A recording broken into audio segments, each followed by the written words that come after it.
lesson 3, 伊拉奇提成. That's lesson 3 in Manchu. So in this lesson, we're going to learn 6 more characters, alphabet characters.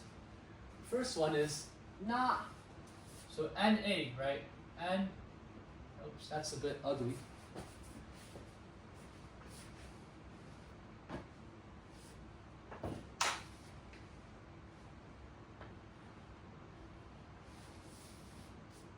Na.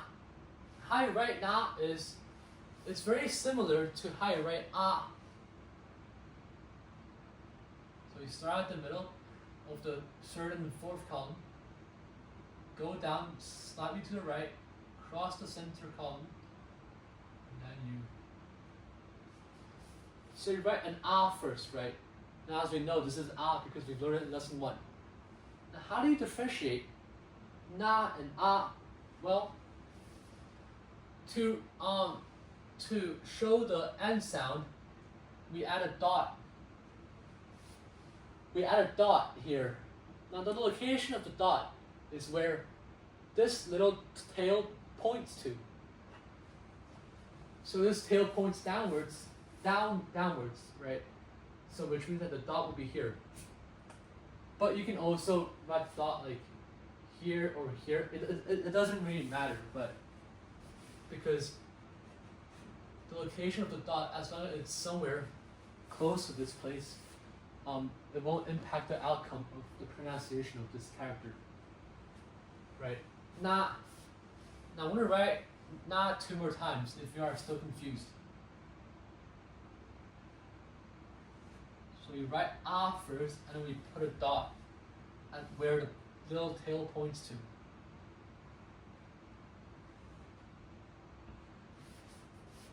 Na. Alright, the second alphabet character reads nu.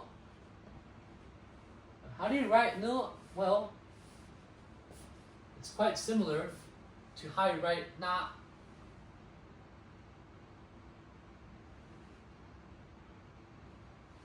So you write na first, right? Now how does one differentiate na and nu?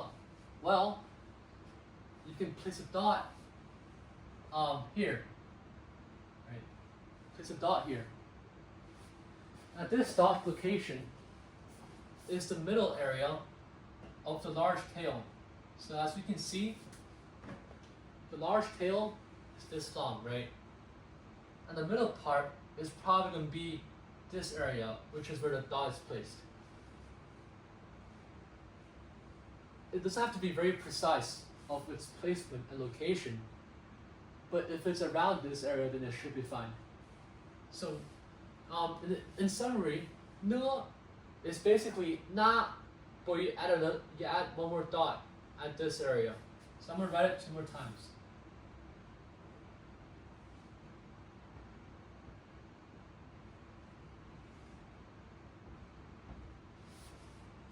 Na, nu.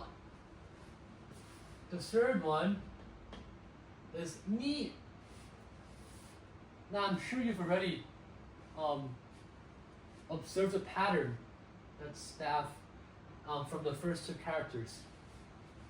For ni, you also write a dot. You also put a dot at where the tail points to. So first you write e. Right? You write e, and then you put a dot here. And that becomes ni.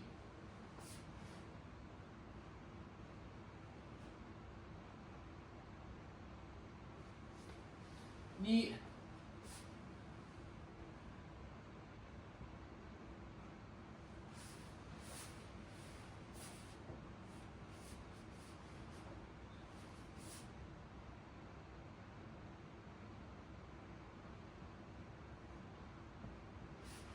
Ni. Okay, the fourth character is no. Now, very similar, quite obviously, not very similar to ni, na, nu. No is basically all but with a dot.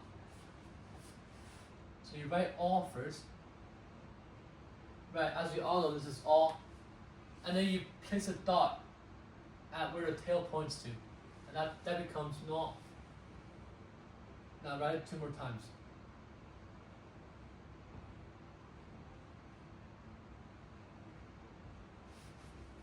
Na na na, no no no, ni ni ni, no no no. Now we move on to nu. Okay. Nu. Well, it follows the same pattern. It's u, but added with a dot at where the little tail points to. So that's u, as we all know. We place a dot here, and it becomes nu.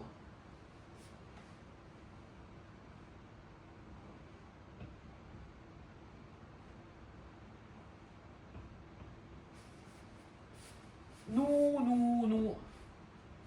Lastly, no, no. Now, no is also, it follows the same pattern. So, you write or first, and then you place a dot at where the little tail points to. So, or. This is what, as we all know. And that becomes no.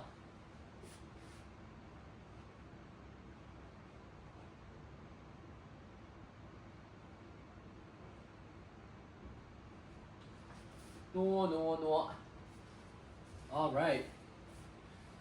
Now let's move on to the vocabulary.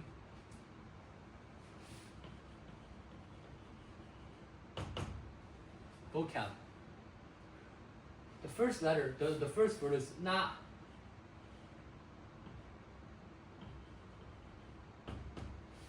Na means soil,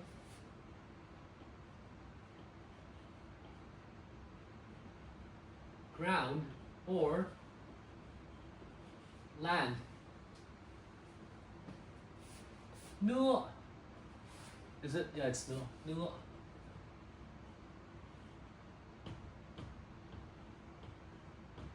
Nu means now or at the present.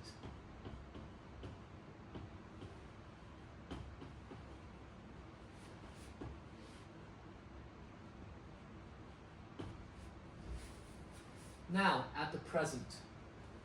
Last, we have ni.